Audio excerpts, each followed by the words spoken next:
जी पढ़िए। हाँ ठीक है। योजना की प्रक्रियाओं के माध्यम से जागृत की जा रही आत्माएं बाहुल्य की शिक्षाओं, प्रत्येक रोग का संप्रभु उपचार की लगातार और अधिक गहन समझ हासिल करने और उन्हें अपने समाज की आवश्यकताओं के लिए लागू करने की कोशिश कर रही है। यह मानते हुए कि व्यक्तियों का कल्याण व्यापक समाज के कल्याण में निहित है, वे सभी की समृद्धि के लिए प्रतिबद्ध हैं।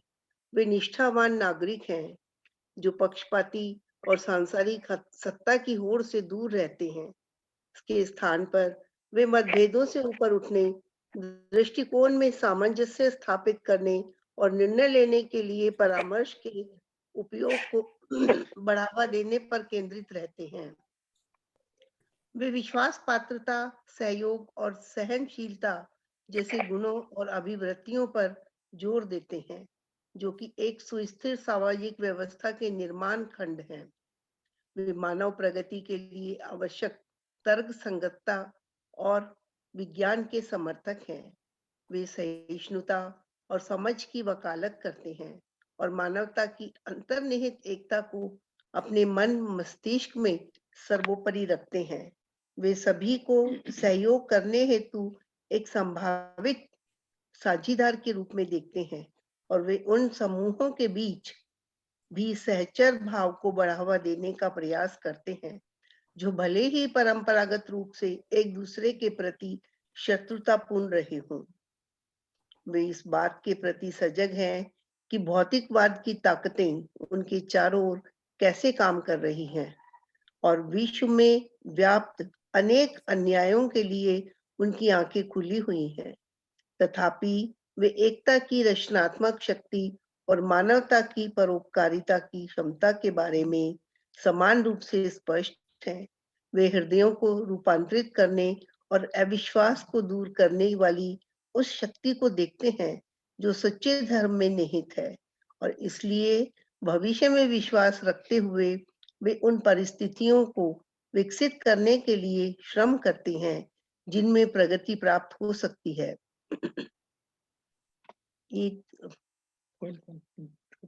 हाँ सॉरी एक सेकेंड। वे प्रत्येक आत्मा की चेतना की स्वतंत्रता का सम्मान करते हुए अपने विश्वासों को उदारता पूर्वक दूसरों के साथ साझा करते हैं। वे कभी भी अपने स्वयं के मानकों को किसी पर नहीं थोपते हैं। वे यह दिखावा नहीं करते कि उन्होंने सभी प्रश्नों के उत्तर खोज लिए हैं। वे इस बारे में स्पष्ट हैं कि उन्होंने क्या सीखा है, उन्हें अभी क्या सीखना है। उनके प्रयास, कार्य और समीक्षा की क्रमिक लय में बढ़ते हैं।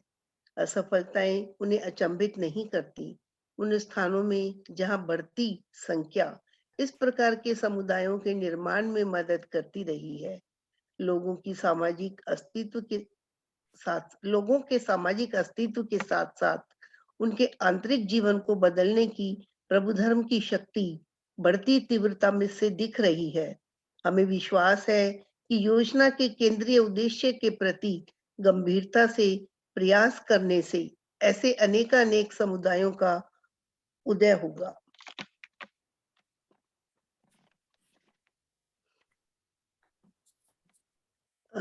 ये पैराग्राफ को रोकना है ना यहीं पर डॉक्टर साहब?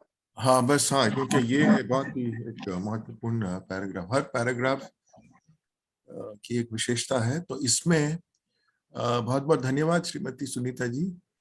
तो प्रिय साथीगण, फिर से आपका स्वागत है और सबको अल्लाह आभार। तो आपने अभी जो पढ़ा साथीगण, कितना सुंदर तरीके से विश्वनाय मंदिर बता रहे हैं कि बहाई कौन है और बहाइयों का उद्देश्य क्या है। इन शब्दों के माध्यम से कोई भी अगर पढ़ेगा वो जानना चाहेगा कि ये बहाई समुदाय, बहाई जो 3 नायक की बात कर रहे हैं, लेकिन आखिर में ये लोग कौन है? ये लोग के तो कोई विशेष नाम से भी पता नहीं चलता है, कोई उनका भूषा भी ऐसा नहीं है कि हम उनको पहचान ले कि वो बहाई है।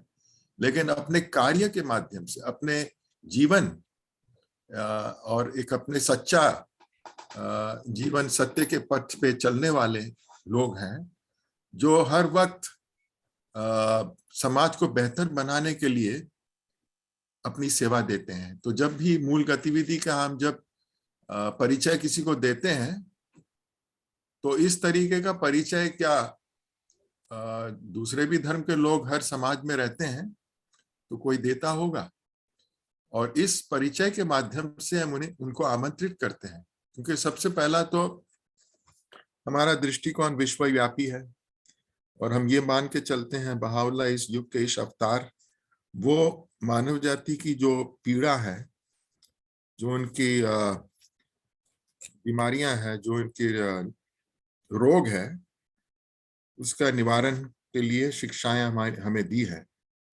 और ये आस्था से शुरू होता है, और एक उज्जवल और समृद्ध भविष्य के लिए अगर आगे हमें जाना है तो समाज में कौन सी ऐसी बात है जो अत्यंत आवश्यक होना चाहिए। जैसे वो कह रहे हैं कि हर समाज के कुछ आधारभूत जो गुण हैं या प्रवृत्ति है, वो विश्वास पात्रता है, आपसी सौहार्द है, सहनशीलता है। ये these are the building blocks for a stable social order. तो अगर समाज में ये गुण नहीं पाए जाते हैं या एक समुदाय में ये नहीं आए तो इसका मतलब वहां पर काफी संघर्षपूर्ण और तनावपूर्ण और विरोधाभास परिस्थिति उत्पन्न होता है। फिर हम विज्ञान को भी साथ साथ ध्यान में रखते हैं, क्योंकि हम ये मान के चलते हैं कि अगर हमें इस धरती पर घोर कायाकल्प और परिवर्तन लाना है तो हमारे पास दो साधन हैं। ज्ञान की दृष्टि से हम देखें तो एक तो है धर्म की शिक्षा और दूसरा है विज्ञान। और बहाई फेथ का भी शोगी अफेंदी ने भी लिखा है, it is scientific in its methods. हमारे जो कार्य करने की जो रणनीति भी है उसका भी आप विश्लेषण करें तो आप देख सकते हैं कि बहुत ही, यानी इसमें कोई अंधविश्वास या कोई प्रकार का थोपने वाली बात नहीं है। आपको खुद कहा जाता है कि आप एक समाज के नायक हैं, तो आपको सोचना है कि आप अपना आध्यात्मिक विकास, उन्नति कैसे कर सकते हैं। और इस तरीके से बहुत सारे गुण हैं जो आपने पढ़े हैं। और विश्वव्यापी दृष्टिकोण का मतलब यही है कि संपूर्ण मानव जाति की एकता के लिए हम सबको आह्वान करते हैं, क्योंकि आज इसकी बहुत बड़ी कमी है। आप देख सकते हैं कि समाज कितने अलग अलग विषय को लेकर उसमें दल बने हुए हैं, संप्रदाय बने हुए हैं, विभाजित हो चुके हैं, और यही चीजों को लेकर दिन रात संघर्ष, तनाव, हिंसा, मतभेद ये सब उत्पन्न होते रहता है। तो कोई भी अगर हमें पूछता है कि बहाई कौन है और बहाई क्या करते हैं, तो यहाँ पर हमें विश्व न्याय मंदिर ने सब कुछ जो हमें बताना चाहिए वो हम बता सकते हैं। और फिर मानव जो हमारी जो मूल गतिविधि है, हमारा जो शैक्षिक, हमारा सेवा के जो रणनीति है वो शैक्षिक है, और इसके माध्यम से कोई भी जुड़ते हैं तो अवश्य ही उनकी क्षमता में वृद्धि होती है। और हम सब अपने अनुभव के आधार भी बता सकते हैं कि बच्चे जब नैतिक कक्षाओं में भाग लेना शुरू करते हैं तो उनमें क्या परिवर्तन दिखाई देता है, किशोर किशोरियों को क्या लाभ पहुंचता है। जब ग्रुप्स ऑफ फैमिलीज भक्ति पारक बैठक के कार्यक्रम का स्वामित्व लेते हैं तो इससे भी पूरे परिवार और उसके आसपास पूरे मोहल्ले में, पूरे क्षेत्र में, और फिर जब अध्ययन भिक्षा के लिए भी बड़े आते हैं तो उनको भी हम बताते हैं। और कितनी सारी अवधारणा भी हम बांटते हैं। तो जो भी पाठ्यक्रम की हर पुस्तक से हम हर बहाई इसका अध्ययन करके हमें बहुत कुछ सीखने को मिला है। तो ये सारी बातों को लेकर हम एक समुदाय निर्माण का काम करते हैं। इस तरीके से 5000 समुदाय में ये काम चल रहा है, और आने वाले दिनों में यही समुदाय निर्माण और आगे बढ़ते कर समाज निर्माण का की छवि और समाज निर्माण का स्वरूप जब लेगा, तब बाहरी जो समाज है उसको हम और अच्छी तरीके से प्रभावित कर पाएंगे। और एक क्रमिक क्रिया का है, 3 महीने का जो साइकिल होता है हमारा, जिसमें हम समीक्षा करते हैं, फिर देखते हैं क्या चीज में हमें सफलता मिली, क्या कुछ बाधाएं अगर आती है तो उसको हम कैसे सुलझाते हैं। हम कभी निराश नहीं होंगे और हमारा हर वक्त दृष्टिकोण भविष्य की ओर है। और हमारी संख्या भी जैसे जैसे बढ़ती जाती है तो उसमें लोग को प्रभु धर्म में जो एक आध्यात्मिक शक्ति है, वो उसका भी प्रभाव, उसका भी एहसास होने लगता है। मैं अपने और अंतर्दृष्टि प्राप्त होने के आधार पर अपना आंतरिक जीवन में एक नवीनतम आती है, आध्यात्मिक शक्ति उत्पन्न होती है। तो इस तरीके से हम कर रहे हैं। मैंने अपने ये सरल बनाने की कोशिश की, लेकिन यहाँ पे विश्वनाथ मंदिर के जो शब्द हैं, अगर इस पैराग्राफ को हम कंठस्थ कर ले तो हमें शिक्षण के कार्य में भी बहुत अच्छी तरीके से बताने में सफलताएं मिलेगी। सो फर्स्ट लाइन से लेके बहाउल्लाह की शिक्षाओं प्रत्येक रोग का क्या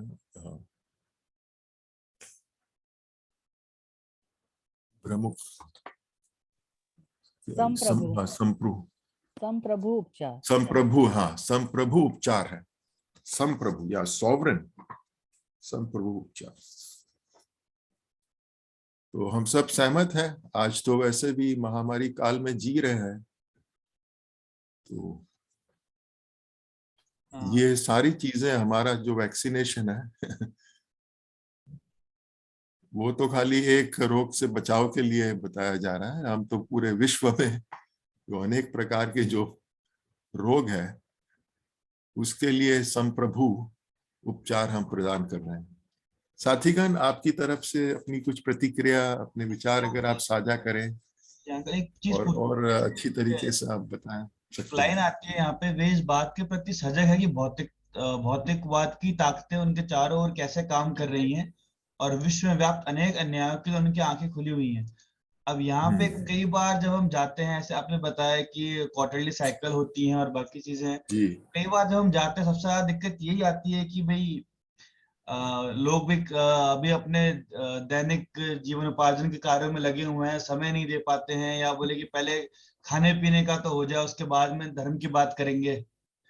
तो इन परिस्थितियों की रचनात्मक शक्ति की बात की गई है, तो ये किस तरह से हम ओवरकम करने के लिए इसको यूज कर सकते हैं?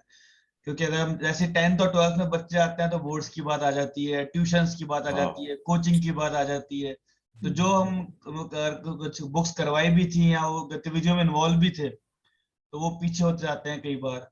ये थोड़ा सा प्रॉब्लम हो जाता है। तो रचनात्मक शक्ति से क्या मतलब है यहाँ पे, किस रूप से हम बदल सकते हैं? जी हाँ, नहीं, हमें तो समाज में जी कर रहना है, समाज से हम भाग नहीं सकते हैं। लेकिन जब हम किसी से मिलते हैं तो जब वार्तालाप शुरू होती है, उनको हम बहाउल्लाह की शिक्षाओं से परिचय कराते हैं, तो आज के समाज का भी, क्योंकि हम आज के समाज का विश्लेषण करते हैं, मूल्यांकन करते हैं। आज तो खास करके बच्चों और किशोर किशोरियों के लिए अपने भविष्य के बारे में तो सोचना बहुत जरूरी है ना। उनका तो पढ़ाई के साथ जुड़ा हुआ है, स्कूल्स बंद है, कॉलेज भी नहीं जा सकते हैं। फिर से जैसे वो सोच रहे थे कि अब शुरू कर सकते हैं, स्कूल खोलेंगे, वैसे ही 3 दिन 4 दिन के बाद फिर उनको बंद करना पड़ा। तो अलग अलग टेक्नोलॉजी का भी थोड़ा बहुत सहारा मिल रहा है, लेकिन जिस तरीके से शिक्षा की जो एक प्रणाली है, जिस तरीके से बच्चों के साथ जब तक हम आदान प्रदान नहीं करेंगे, आमने सामने नहीं रहेंगे, तो फिर इसमें भी हमारी समुदाय में हम विकल्प ढूंढते हैं। तो एक तो कभी कभी स्मार्टफोन के माध्यम से कुछ, फिर जो युवा है वो छोटे बच्चों को भी सहायता कर सकते हैं। उनको भी अपने छोटे छोटे ग्रुप में जाके परिवार का विजिट कर सकते हैं।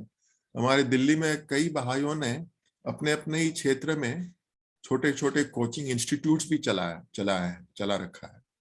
कुछ तो स्कूल में काम भी करते थे, लेकिन स्कूल्स बंद हैं, विद्यालय बंद हैं, तो वो लोग ने कुछ जगह चुन के वहाँ पे कोचिंग इंस्टीट्यूट चलाया है और माता पिता को जाके संपर्क किया और ज्यादा से ज्यादा वो निशुल्क सेवा दे रहे हैं।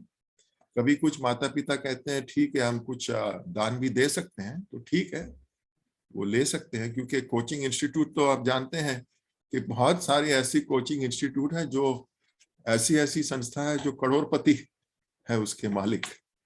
लेकिन हमारा जो सेवा का जो क्षेत्र है और जो भी हम सेवा देते हैं उसमें आज सब भौतिकता में तो उलझे हुए हैं, इतना ज्यादा भोगवाद और नकारात्मक शक्ति वहां से आती है, तो हम उसको बैलेंस करते हैं, संतुलित बनाने की कोशिश करते हैं और आध्यात्मिक शिक्षाओं को भी लाते हैं। तो हमारे भी जो ट्रेनिंग इंस्टीट्यूट का भी जो हम सेवा देते थे, जब एजुकेशन सेंटर में भी आते थे तो हम लोग 2 सब्जेक्ट और सिखाते थे बच्चों को, ताकि माता पिता को दिखाई देता था कि हम ये भी चाहते हैं कि वो अपने स्कूल में या अपने कॉलेज में या इंस्टीट्यूट में भी पढ़ाई में भी वो अच्छा आगे बढ़े। तो हम अधिकतर वो भाषा, हिंदी भाषा के साथ मैथमेटिक्स, क्योंकि ये 2 सब्जेक्ट बहुत महत्वपूर्ण है। अगर बहुत बच्चे अंग्रेजी भी सीखते हैं तो अंग्रेजी के लिए भी सहायता, तो हमारे अडल्ट्स बड़ों की तरफ से वो लोग भी कहते थे हम इतना समय दे सकते हैं, तो वो लोग जाके क्लासेस लेते थे। तो इस तरीके से भी बच्चों को अच्छा लगता था और माता पिता भी देखते थे कि भाई जो सेवा दे रहे हैं वो लोग का भौतिक जो उन्नति भी होनी चाहिए और स्कूल में जो उनका विकास होना चाहिए उसके लिए भी मदद करते हैं। तो ये एक उपाय हो सकता है, और भी शायद अनुभव के आधार पे मित्र साझा कर सकते हैं कि क्योंकि हमें नकारात्मक शक्तियों को लाना है और हमारा उद्देश्य यही होता है कि सेवा भाव है। फिर हमारी जो संस्थाएं हैं, कुछ जो स्कूल हाई स्कूल कंप्लीट करके वो कॉलेज जाना चाहते हैं, तो बहुत सारे तो हमारे इंदिरा गांधी ओपन यूनिवर्सिटी है उसमें उन्होंने दाखला लिया हुआ है। कभी कभी उसके लिए भी उनके पास फीस के पैसे नहीं होते हैं, तो हम लोग ने एक अलग से ईयर मार्क फंड भी बनाया। अगर एक व्यक्ति 1 साल का सर्टिफिकेट कोर्स या डिप्लोमा कोर्स करना चाहता है तो हम लोग इस प्रकार की भी सहायता देते हैं, लेकिन वो देखते हैं कि वो व्यक्ति वास्तव में उनका उद्देश्य है यही है कि वो कुछ अर्जित करना चाहते हैं, तो इस तरीके की भी सहायता हम दे सकते हैं। तो उद्देश्य ये है कि एक समुदाय निर्माण में कई चीजों को ध्यान में रखना पड़ता है। जी हाँ साथीगण, आपकी तरफ से अपना कुछ अनुभव हो तो आप।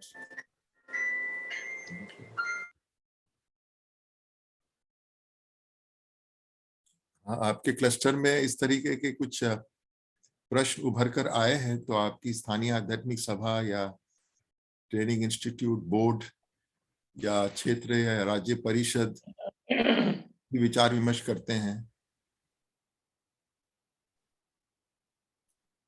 जी, ऐसा कोई एक्सपीरियंस हो तो आप बताएं, अन्यथा हम। डॉक्टर साहब, हम लोग भी पिछले 2 साल से हमारे जो JYP क्लास के बच्चे अब तो बड़े हो गए थोड़े थोड़े सब लोग, कोई 10th में कोई 12th में, ऐसे सब बच्चों के साथ व्हाट्सएप पे हम लोग सुबह मॉर्निंग में 7:30 बजे हम लोग डेली डिवोशनल करते हैं।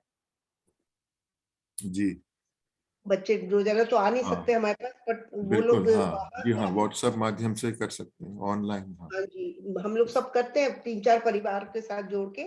वो बच्चों के पेरेंट्स भी वो सब सुनते हैं और करते हैं। हम लोग डेली बच्चे ही हमें कॉल करेंगे कि जी, हमने यही उनकी ड्यूटी लगा रखी है। कभी कोई बच्चा करता है, कभी कोई बच्चा करता है, तो उन लोगों की ड्यूटी लगा रखी है कि आप लोग कॉल करो और हम लोग वो करेंगे। फिर संडे संडे हम लोग मिलते हैं सब। अच्छा। हाँ, कई परिवार में हम लोग ने देखा कि उनके पास एक मोबाइल होता है, लेकिन हर वक्त जुड़ने के लिए उनके पास रिचार्ज के पैसे भी कम होते थे। तो हमने इस तरीके से भी कुछ किया कि हर परिवार से संपर्क करके, तो ये भी सहायता हम करते हैं। लेकिन ये उनको ऐसा नहीं लगना चाहिए कि हमारे पास इतना साधन है कि सबका हम कल्याण कर पाए। नहीं, हम उनको बताते हैं कि बड़े त्याग भाव से बहाई कोष में जो दान आता है वो सबके सहायता के लिए, सबकी सेवा के लिए है। तो जिसके पास साधन है वो भी अगर आगे आके कोष में दान देते हैं तो फिर आगे हम दूसरों की मदद भी कर सकते हैं। तो ये सारी चीजें समुदाय निर्माण के काम से जुड़ा हुआ है। और परामर्श करते हैं, संस्थाओं को भी अवगत कराते हैं। कई बार हमारे परिवार में कुछ सदस्य बीमार पड़ जाते हैं तो हमारे समुदाय में कुछ बहाई डॉक्टर्स है, कुछ किसी के पास कुछ हॉस्पिटल के कॉन्टैक्ट्स है, तो इस प्रकार की सेवा भी हम देते हैं। उनको डॉक्टर से मिलवाते हैं, फिर उन डॉक्टर कभी कभी बहुत कम पैसे में उनका इलाज करते हैं। कभी खाली जो मेडिसिन का खर्चा है वो ही उनको देना पड़ता है। डॉक्टर कहता है कि ठीक है, मैं इनका फ्री में कर दूंगा। तो ये सब चीज भी उनको भी प्रभावित करता है कि देखो बहाई बिल्कुल सच्चे मन से चाहते हैं कि हमारा एक अच्छा भविष्य हो। सो these are all qualities, ये सब यहाँ पर वर्णन किया गया है। और इससे सेवा के क्षेत्र में हमारी भी क्षमता बढ़ती है। खाली और रूही पुस्तक अध्ययन करने से भी बहुत कुछ जानने को मिलता है। और आप देखेंगे कि 8वीं पुस्तक से लेके बाकी जो पुस्तकें हैं उसमें नए नए विषय जो है, सामाजिक क्रिया है, परिवार के संबंधित है, कोष के बारे में है। आठवां तो उस पुस्तक संविदा के ऊपर है, फिर लघु शाश्वत संविदा, फिर उसके बाद जो संवाद के विषय उभर कर है। सो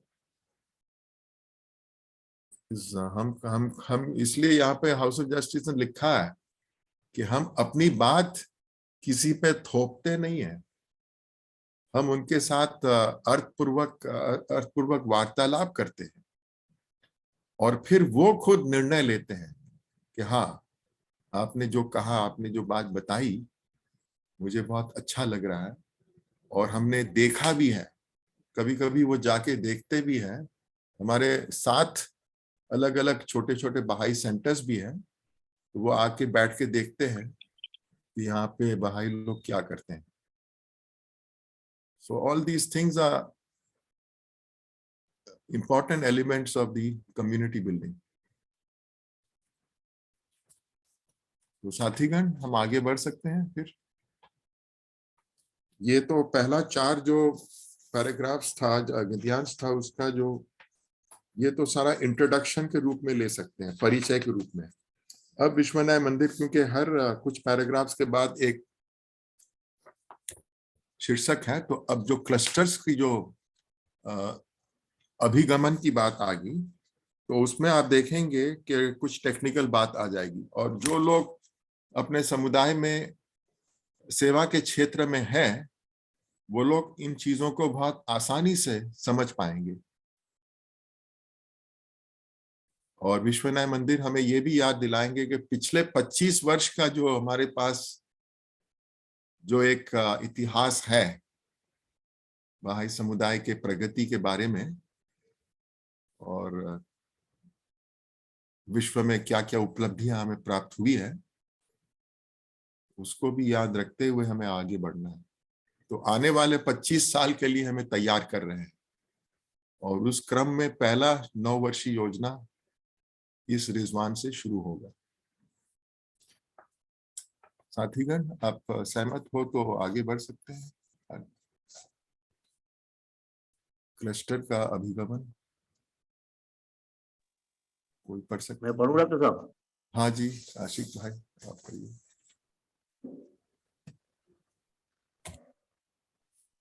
क्लस्टरों का अभिगमन। प्रभु धर्म की समाज निर्माण शक्ति की एक बड़ी अभिव्यक्ति हेतु सर्वप्रथम और सबसे महत्वपूर्ण आवश्यकता है। विश्व के प्रत्येक भाग में समूहों द्वारा प्रवेश की प्रक्रिया में अभी और आगे बढ़ना है। बाहुल्य के प्रकटीकरण के प्रकाश को और अधिक व्यापक रूप से फैलाने और समाज की मिट्टी में प्रभु धर्म की जड़ों को और अधिक गहराई तक पहुंचाने के आध्यात्मिक उद्यमों के मापने योग्य परिणाम होते हैं। क्लस्टरों की संख्या जहां विकास का कार्यक्रम शुरू किया गया है और सदनता का वह अंश जिस तक प्रत्येक पहुंच गया है, दोनों प्रकार के माप के संबंध में अब तेजी से आगे बढ़ने के साधन मौजूद हैं। वैश्विक योजनाओं की वर्तमान श्रृंखला के दौरान महत्तम नाम के समुदाय को जिस लक्ष्य को पूरा करने की प्रेरणा होनी चाहिए वह है विश्व के सभी क्लस्टरों में विकास के सघन कार्यक्रम स्थापित करना।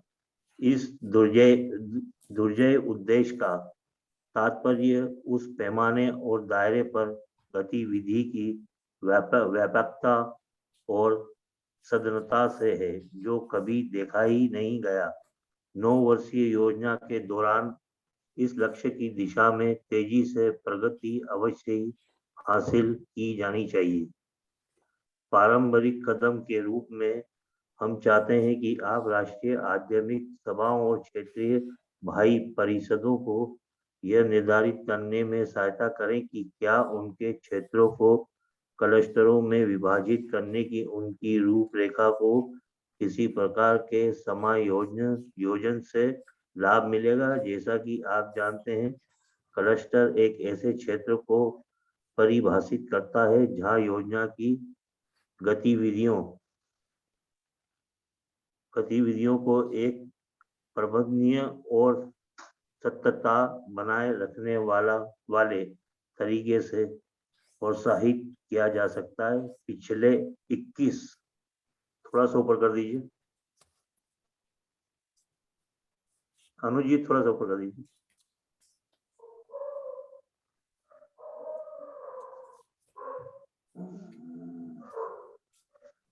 पिछले 21 वर्षों में क्लस्टर के आकार के बारे में बहुत कुछ सीखा गया है जो विभिन्न संदर्भों में और विश्व के विभिन्न हिस्सों में प्रबंधनीय है। कुछ देशों में विकास के प्रभाव के कारण बदलाव पर विचार प्रारंभ किया जाने लगा है। अनेक मामलों में यह पूर्ण मूल्यांकन किसी परिवर्तन की ओर नहीं ले जाएगा, लेकिन कुछ में इसका परिणाम क्लस्टर को विभाजित करेगा या आकार में कम करेगा और कभी-कभी क्लस्टर बड़ा भी हो सकता है। प्राकृतिक भूभाग के कारण छिटपुट आबादी वाले क्षेत्रों को क्लस्टरों में विभाजित करने की योजना से बाहर रखा जा सकता है। निसंदेह कोई भी अनुयायी जो ऐसी जगहों पर निवास करते हो कार्य रूपरेखा के जितने संभव हो उतने तत्वों को अपनाएंगे जो उनकी परिस्थितियों पर लागू होते हैं। आगे बनाएंगे ही बस ये 2 आपने पढ़ा, बट मुझे लगता है यहाँ पर आप थामिए क्योंकि थोड़ी बहुत चर्चा कर सकते हैं, क्योंकि क्लस्टर की अभिगमन का विषय जो है इससे भी हम भली भांति अच्छी तरीके से परिचित हैं, क्योंकि पिछले जो संदेश प्राप्त हुए हैं जैसे 29 दिसंबर 2015 का, उसके पहले का 28 दिसंबर 2010 का, फिर बीच में रिजवान मैसेजेस पे कुछ काफी लंबे प्राप्त हुए। लेकिन इस वर्ष के रिजवान मैसेज में भी जो 25 वर्ष, क्योंकि ये क्लस्टर का सिस्टम जब पहली 5 वर्षीय योजना शुरू हुआ था 2001 में, तो तब वो एक कॉन्सेप्ट, ये एक अवधारणा हमें दिया गया था और शुरू में विश्व न्याय मंदिर ने 1500 भौगोलिक ये क्लस्टर्स को लिया था और बाद में इसी को बढ़ा के 5000 कर दिया। तो पहला जो 5 वर्षीय योजना था उसमें उन्होंने ज्यादा कुछ नहीं लिखा था, खाली उन्होंने लिखा था गतिविधियों के बारे में। पहले 5 वर्षीय योजना में सिर्फ 3 गतिविधि के बारे में था, ये भक्ति पारक बैठक, बच्चों की नैतिक कक्षा और अध्ययन कक्षाएं, उसमें किशोर किशोरियों का नहीं था। उसके अंत में लास्ट ईयर में ये कॉन्सेप्ट भी किशोर किशोरियों के सशक्तिकरण का भी विषय लिया गया, और फिर दूसरे प्लान से 5000 क्लस्टर्स की बात आई। फिर पहले मील का पत्थर को क्या कहते हैं, और फिर क्लस्टर्स में भी कुछ ग्रामीण क्षेत्र में है, कुछ शहरी क्षेत्र में है। तो ये एक भौगोलिक अवधारणा है, और इसमें समूह द्वारा लोगों के प्रवेश का विकास करने के लिए ये कुछ एक सिस्टम है, एक सुचारू भौगोलिक व्यवस्था है, जिससे हमें अपने अपने समुदाय को संचालित करने के लिए, मैनेज करने के लिए, और विकास के कार्य को के क्षेत्र में सेवा करने के लिए आसान हो सकता है। तो इस पर भी बहुत मार्गदर्शन हमें प्राप्त है।